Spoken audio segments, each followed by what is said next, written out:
நல்ல மணக்க நெய் வாசத்தோட ஒரு rava khichdi morning breakfast and night dinner ரெண்டுக்குமே சூப்பராக இருக்கும். இதை எப்படி பண்ணலான்னு பார்க்கலாமா? இதை பண்ணுறதுக்கு ஒரு பேனில் கொஞ்சம் ஆயில் விட்டு ஆயில் கொஞ்சம் ஹீட் ஆனதுக்கப்புறமா 1 ஸ்பூன் கடுகு போட்டு கடுகு நல்லா பொடிஞ்சு வர ஸ்டேஜில் ஒரு பல்லாரி வெங்காயத்தை குட்டி குட்டியாக அரைஞ்சி உள்ளே ஆட் பண்ணியிருக்கேன்.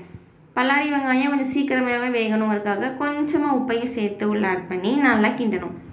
வெங்காயம் கோல்டன் ப்ரௌன் ஆகிற ஸ்டேஜ் வந்ததுக்கப்புறமா ஒரு 5-6 கருவேப்பிலை எடுத்து நல்லா வாஷ் பண்ணிவிட்டு உள்ளே ஆட் பண்ணியிருக்கேன். இந்த ரெண்டுமே கொஞ்சம் கிளறி விட்டுட்டு கரெக்டாக இஞ்சி பூண்டு ரெண்டையுமே லைட்டாக தட்டி உள்ளே ஆட் பண்ணியிருக்கேன். மிக்சியில் அரைக்கலை. இதுக்கப்புறமா ஒரு சின்ன தக்காளி பழத்தை உள்ளே சேர்த்து அதையும் சேர்த்து நல்லா கிண்டி விடணும்.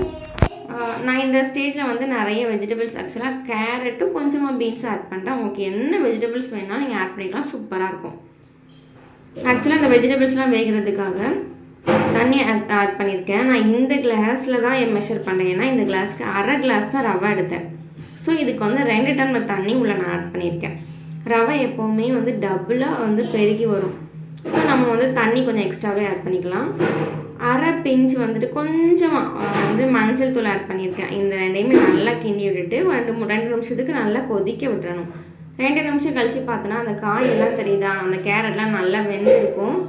இந்த ஸ்டேஜில் உப்பெல்லாம் நம்ம கரெக்டாக இருக்கான்னு செக் பண்ணிக்கணும். ஸோ உப்பெல்லாம் போட்டுட்டு ரவையை நான் கொஞ்சம் கொஞ்சமாக உள்ளே ஆட் பண்ணுறேன். நான் எடுத்த மெஷர்மெண்ட் கிளாஸ்க்கு ஹாஃப் தான் நான் வந்து ரவை எடுத்திருப்பேன். ஆனால் 2 கிளாஸ் தண்ணி ஆட் பண்ணியிருப்பேன். ஸோ இதெல்லாம் ஆட் பண்ணிவிட்டு நல்லா கிண்டி விடணும்னா 2 நிமிஷத்துலேயே ரவை வந்து நல்லா வெந்துடும்.